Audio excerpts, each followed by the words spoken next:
नमस्कार, मैं प्रिया राज। आप देख रहे हैं न्यूज़ 24। आपको बता दें कि जहां बिहार की राजनीति में महागठबंधन आरजेडी और कांग्रेस इन दिनों काफी चर्चे में और सुर्खियां बटोरती रही, क्योंकि दोनों के तालमेल एक साथ नहीं मिल पा रहे थे।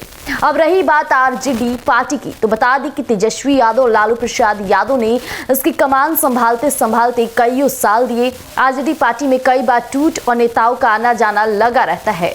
अब ऐसे में सवाल बनता है कि जो कांग्रेस से पिछली दफा कई चुनावों में कई सीटों की मांग की और आरजेडी ने उन्हें पूरा भी किया, लेकिन इसके बावजूद परिणाम कुछ और ही स्वरूप रहे। इसके बाद से कहीं ना कहीं कांग्रेस भी इन दिनों, जिसका अस्तित्व धीरे धीरे समाप्त होने जा रहा था बिहार में, वो अब बिहार में अपनी मजबूती पेश कराने के लिए दो अपने योद्धा उतारे, यानी कि कृष्ण अल्लावरू और कन्हैया कुमार।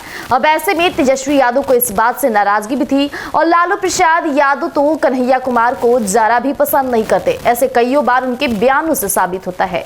लेकिन ऐसे में जब महागठबंधन आरजेडी और कांग्रेस एक साथ मिलकर चुनाव लड़ेगी, तब तक एमवाई समीकरण उनके हाथ में रहेगा। लेकिन जैसे ही वो दोनों एक दूसरे से एकजुटाव महसूस ना करते हुए अलग अलग हो जाते हैं, तो ना ही आरजेडी पार्टी अपनी मजबूती पेश कर पाएगी, ना ही कांग्रेस पार्टी।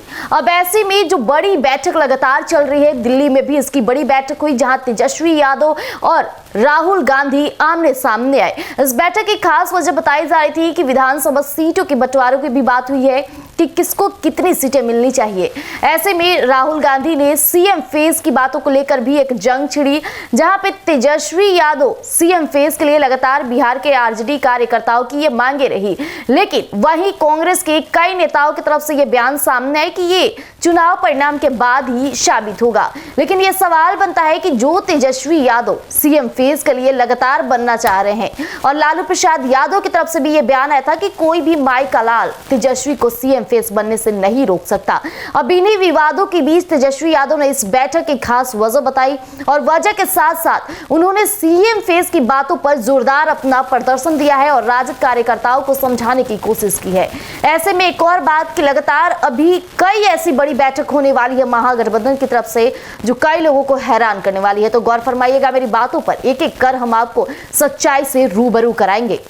आपको बता दें कि बिहार में इस साल होने वाले विधानसभा चुनाव से पहले दिल्ली में महागठबंधन में शामिल कांग्रेस और राजद के बड़े नेताओं की अहम बड़ी बैठक हुई। इस बैठक में तेजस्वी यादव भी मौजूद रहे और राहुल गांधी भी। अब राहुल गांधी संग बैठक के बाद बैठक से निकले तेजस्वी यादव ने मीडिया से बातचीत की। इस बातचीत में तेजस्वी यादव ने बिहार में महागठबंधन के सीएम फेस को लेकर जवाब दिया है। तेजस्वी यादव ने इस बैठक को बेहद सकारात्मक बताया। जब उससे पूछा गया कि बिहार में महागठबंधन के सीएम फेस कौन होंगे, तब इस पर तेजस्वी यादव ने अपनी चुप्पी तोड़ी और बोला, पता नहीं आप लोग क्यों चिंतित रहते हैं, आप लोग आपस में बैठकर समझ लेंगे, आप लोगों को परेशान होने की कोई जरूरत नहीं है। सीएम फेस तो हम लोग ना तय करेंगे, जब तय होगा तो आप लोगों से छिपा कर नहीं तय होगा, आप लोगों को बताया ही जाएगा। ऐसे में आपको बता दें कि इस बैठक से पहले राजद के प्रवक्ता मृत्युंजय तिवारी ने भी दावा किया था कि बिहार चुनाव में तेजस्वी यादव ही महागठबंधन के चेहरे होंगे, और राजद के कई नेता इससे पहले इस बात का दावा कर चुके हैं। अब वहीं कांग्रेस से इस बात का साबित हुआ कि सीएम फेस पर फैसला चुनाव के बाद लिया जाएगा। अब इतना ही नहीं, जो बड़ी बैठक लगातार चल रही है, इस बीच कांग्रेस अध्यक्ष मल्लिकार्जुन खड़गे के घर हुई बैठक के बाद से वहां से निकले तेजस्वी यादव ने बताया कि महागठबंधन के नेताओं की अगली बैठक 17 तारीख को होगी। तेजस्वी यादव ने यह भी कहा कि हम सभी लोग 17 तारीख को महागठबंधन में शामिल दूसरी पार्टियों के साथ बैठक करेंगे। लेफ्ट और अन्य पार्टी के साथ यह बैठक पटना में होगी। हम लोगों की पूरी तैयारी है कि हम लोगों ने पूरी मजबूती के साथ बिहार को आगे ले जाने का संकल्प लिया है। तो वहीं दूसरी तरफ राहुल गांधी और मल्लिकार्जुन खड़गे के साथ आमने सामने हुई बातचीत के बाद तेजस्वी यादव ने यह भी कहा कि बिहार के साथ सौतेला व्यवहार किया गया है।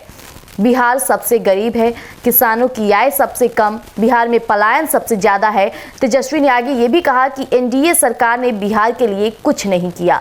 तेजस्वी ने आगे ये भी कहा कि हम सभी मुद्दों के आधार पर चुनाव लड़ना चाहते हैं। बिहार के मुख्यमंत्री नीतीश कुमार पर निशाना साधे और बिहार सरकार में एनडीए में बनने जा रही सरकार को लेकर लगातार वो कई बार ऐसी बातें समझ सकें जिससे जनता पर इसका गलत प्रभाव जाए।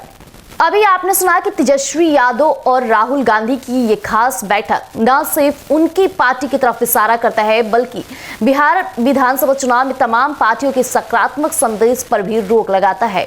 अब ऐसे में नीतीश कुमार की हाईजेक सोच को भी कहीं ना कहीं तेजस्वी यादव ने निशाना बनाया और जनता को मालिक बताया। इसके साथ ही आपको बता दें, उन्होंने पार्टी की दूसरी बैठक की भी आपको बता दें कि 17 तारीख को पटना में दूसरी बैठक हो गई, जिस बीच महागठबंधन और भी मजबूती के साथ अन्य कार्यकर्ताओं और नेताओं से मुलाकात करेगी और किस तरह से पार्टी की नींव खड़ी करनी है इस पर सोच विचार करेगी।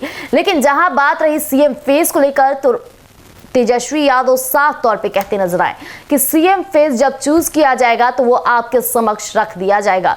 लेकिन जो राजद कार्यकर्ता और नेताओं की तरफ से बयान आते शुरू हुए हैं कि हमारे तेजस्वी यादव ही सीएम फेस के लिए जाने जाएंगे, अब ऐसे में सवाल बनता है कि राहुल गांधी भी कहीं ना कहीं इशारों में तेजस्वी यादव को समझाते नजर आए। लेकिन अब आने वाले बिहार विधानसभा चुनाव में क्या महागठबंधन फिर से उसी मजबूती के साथ पेश होगा? अगर कांग्रेस अलग नींव खड़ी करेगी तो एमवाई समीकरण का वोट बैंक उधर भी बटेगा, क्योंकि जो कांग्रेस हमेशा से मुस्लिमों का सपोर्टर रहा है, ये हर कोई जानता है। ये हम नई सूत्रों के हवाले और लगातार आए दिनों चुनावी परिणाम भी बताते नजर आए हैं। अब ऐसे में तेजस्वी यादव से विपरीत होकर कांग्रेस चुनाव लड़ना चाहेगी तो इस बार तेजस्वी यादव के वोट कट जाएंगे। ऐसे में यादव का गढ़ माना जाता है, तेजस्वी यादव की मुट्ठी में यादव का पूरी पकड़ रहती है। अगर तेजस्वी यादव उस पर भी कमांड नहीं बनाते हैं तो ऐसे में यादव का भी वोट बैंक बढ़ सकता है, क्योंकि जन सुराज पार्टी भी इन दिनों शामिल हो गई है, एक्टिव हो गई है। ऐसे में तमाम ऐसी पार्टियां हैं जो कहीं ना कहीं नजर बनाए हुए हैं तमाम ऐसे समुदाय पर जो पहले के दौर में देखा जाए तो एक पार्टी को जाता था। अब ऐसे में बंटवारे होंगे तो चुनाव और पार्टी अपने आप टूट जाएगी। अब देखना दिलचस्प रहने वाला है कि अगली बैठक में क्या कुछ खास होगा और आने वाले बिहार विधानसभा के चुनाव महागठबंधन किसके साथ में तय करती है। तब तक के लिए हमारे साथ बने रहिएगा एक न्यूज़ 24 पर। दीजिएगा हमें इजाजत। धन्यवाद।